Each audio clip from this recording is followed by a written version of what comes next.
नमस्कार स्वामी भक्तांनो. माझ्या स्वामीला अर्पण या चॅनलवर तुम्हा सर्वांचं मनापासून खूप खूप स्वागत आहे. स्वामी तुमच्या सर्व चांगल्या इच्छा पूर्ण करू देत आणि नेहमी तुम्हाला आनंदात, सुखात आणि हसत खेळत ठेवू देत. हीच स्वामीचरणी प्रार्थना. श्री स्वामी समर्थ महाराजांना त्रिवार वंदन करून आजच्या व्हिडिओला सुरुवात करूया. स्वामी महाराजांच्या कृपेने तुमच्या सर्व इच्छा, मनोकामना पूर्ण होत. येत्या 6 मेला श्री स्वामी समर्थ महाराजांची पुण्यतिथी आहे. हे सर्वांनाच माहीत आहे. त्यानिमित्ताने प्रत्येक जण ही सेवा करत आहे. कोणी 21 दिवसाची सेवा करत आहे, तर कोणी 11 दिवसाची सेवा करत आहे. तर आपल्याला या पुण्यतिथी दिनाच्या दिवशी एक सेवा करायची आहे, की ज्यामुळे स्वामी महाराजांचा आपल्याला आशीर्वाद हा नक्कीच मिळेल. तसेच आपली जी काही इच्छा असेल, जी काही मनोकामना असेल, ती नक्कीच स्वामी महाराज पूर्ण करेल. मग स्वामींची जर सेवा केली तर तुमचं प्रत्येक काम हे नक्कीच पूर्ण होईल आणि अडचणी, अडथळे हे नावालाही राहणार नाही. खरं तर वेळ काळ कोणासाठी थांबत नाही आणि कोणालाही थांबवता येत नाही. मित्रांनो, स्वामी पुण्यतिथी ही प्रगट दिनासारखी वगैरे साजरी होत नाही. त्याची काही 2 कारणे आहेत. पहिले म्हणजे स्वामी आपल्याला सोडून गेले.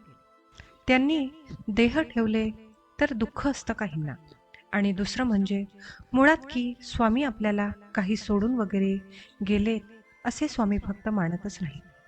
स्वामी कालही होते, आजही आहेत आणि उद्याही असणार आहेत, अशी स्वामी भक्तांची श्रद्धा असते. आणि स्वामींनी सुद्धा अनेक भक्तांना समाधी घेतल्यानंतरही दर्शन देऊन आपण जरी सगुण रूपाने सदैव जरी तुमच्या समोर नसले, स्वामी तरी निर्गुण रूपात, सूक्ष्म रूपात स्वामी कायम संचार करत असतात, कायम आपल्यासोबत असतात.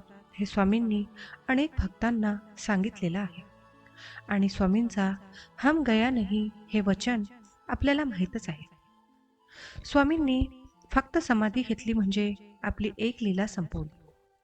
जसं आपलं एक अवतार कार्य संपवलं, जसे समुद्राची एक लाट ओसरली म्हणजे समुद्राचं अस्तित्व संपत नाही, तसंच स्वामी तत्व हे कायम आपल्यासोबत असतात, कायम आपल्या पाठीशी असतात, हे आपण लक्षात ठेवणार आहोत. तर मित्रांनो, आपल्याला स्वामी महाराजांच्या पुण्यतिथी दिनाच्या दिवशी कोणती अशी सेवा करायची आहे, की ज्यामुळे आपल्याला स्वामींचा आशीर्वाद मिळेल, ही सर्व माहिती आपण आज या व्हिडिओमधून जाणून घेणार आहोत. जर तुम्ही माझ्या या स्वामीला अर्पण चॅनलवर नवीन असाल तर चॅनलला नक्की सबस्क्राईब करा, व्हिडिओला लाईक करा आणि कमेंटमध्ये श्री स्वामी समर्थ लिहायला विसरू नका. आता मी जी काही सेवा सांगणार आहे, ती सेवा जास्त काहीही अवघड नाही. अगदी ही सेवा तुमच्या घरातील लहान मुले देखील करू शकतात. ताई, दादा, आजी, आजोबा कोणीही ही सेवा करू शकता. फक्त जर आपल्याला मासिक धर्म असेल आणि सुतक असेल तर या काळामध्ये ही सेवा करायची नाही. तुमचे मन हरले असेल, तुम्हाला मार्ग मिळत नसेल, मनात कसली तरी चिंता असेल, काहीतरी अडचण असेल, कोणती तरी समस्या असेल, तर स्वामींचा हा एक सोपा उपाय स्वामी तुम्हाला मार्ग दाखवतील. हा उपाय करून तुम्हाला नक्कीच अनुभव येईल. बऱ्याच लोकांना काही ना काही अडचणी असतात, त्यांना एकटेपणा वाटतो, त्यांना असे वाटते की संपूर्ण जग आपल्या विरोधात आहे, किंवा ते कोणते तरी काम सुरू करतात, त्यामध्ये ते फसतात, किंवा काहीतरी प्रश्न असतात, त्याची उत्तरे त्यांना मिळत नाही, किंवा कोणीतरी कोणती तरी समस्या निर्माण करतात, तिचा मार्ग त्यांना मिळत नाही. काय करावे हे समजत नाही, कसे सुरू करावे हे समजत नाही, कुठून सुरू करावे हेही समजत नाही, यातून मार्ग कसा निघेल हे त्यांना समजत नाही. अशा वेळेस काय कराल, तर अशा वेळेस स्वामींचा एकच सोपा उपाय करा. असे उपाय करून बऱ्याचशा लोकांना अनुभव आला आहे. तुम्ही हा उपाय नक्की करा. हा उपाय करण्यासाठी स्वामींसमोर बसा. केव्हाही बसा, वेळेचे बंधन नाही. त्याआधी तुमचं मन शांत करा.